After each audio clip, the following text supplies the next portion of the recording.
Céu Azul e Tempestade fala sobre reparação financeira a descendentes de pessoas que foram escravizadas. Eu coloquei essa trama numa cidade pequena do interior de São Paulo e o núcleo principal é uma família, a família da Teresa. Ela mora nessa cidade com dois filhos. E a Teresa, depois de muitos anos de luta com o poder político local, conseguiu finalmente com que esse projeto de reparação passasse na Câmara da cidade. A questão é que, com essa conquista, vem a resistência do poder local. As pessoas começam a se perguntar, depois dessa reparação, essas pessoas vão querer o que mais? E aí a Teresa sofre uma ameaça.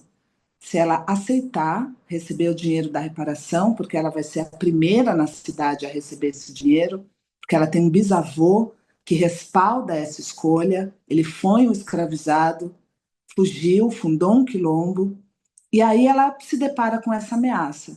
Se ela receber o dinheiro, os filhos dela podem morrer.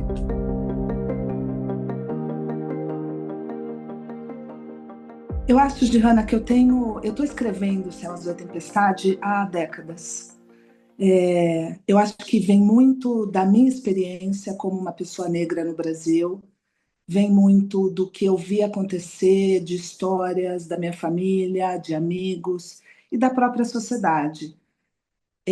Quando eu decidi escrever, eu primeiro fui entender o porquê.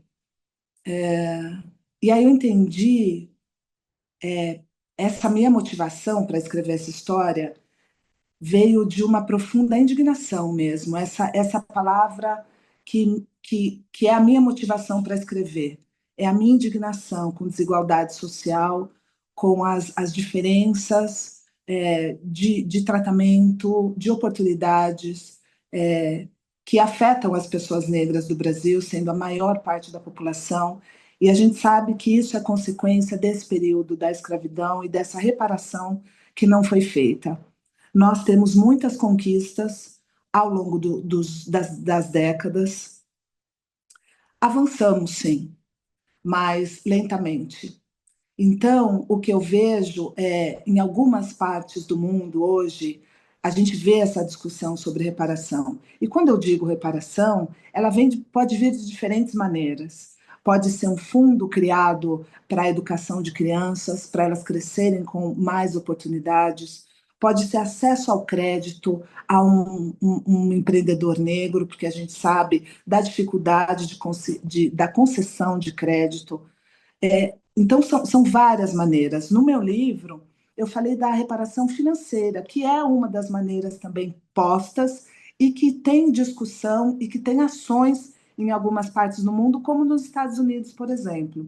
Então, esse dinheiro da reparação, o que eu coloco no livro, é a importância, por que, que ele é importante, por que, que esse movimento de reparação é importante e como ele pode promover uma melhora na vida dessas pessoas. Tem uma parte, tem um capítulo que a gente fala, que eu falo dos sonhos dessas pessoas, porque as pessoas negras, elas nunca saem do mesmo lugar. Elas sempre têm sempre saem atrás, por vários motivos. Então, eu vejo essa questão da reparação financeira como um avanço rápido nessa distância que existe entre pessoas brancas e negras. Seria uma das formas de reparação.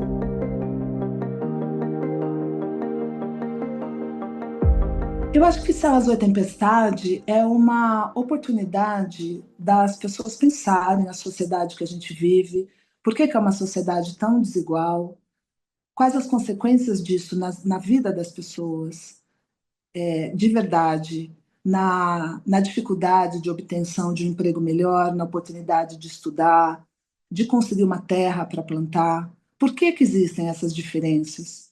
Por que que a maior parte da população desse país vive com essa consequência desse período? E o que que a gente vai fazer para reparar isso? Eu acho que é um convite para reflexão, é um convite para discussão. Vamos falar sobre isso, porque tem muita coisa que precisa mudar. E começa pelo diálogo. Então, eu criei uma história de ficção nesse livro, porque as pessoas, lendo a história da Teresa, vendo as situações que ela passa, podem entender melhor, se colocar no lugar dela. E aí vem o questionamento. O que podemos fazer para essas pessoas viverem melhor? O que podemos fazer para a gente reparar esse erro do passado? A gente tem diversas maneiras de falar sobre reparação, mas eu acho que quando você utiliza a cultura, utiliza a literatura, você atinge uma outra parte do ser humano. É uma parte que ele sente. E a partir daí, ele pode ser estimulado a reavaliar o que ele pensa, como ele age, como ele é, se relaciona com as pessoas. Ele te traz para uma história fictícia, mas que tem muito de realidade.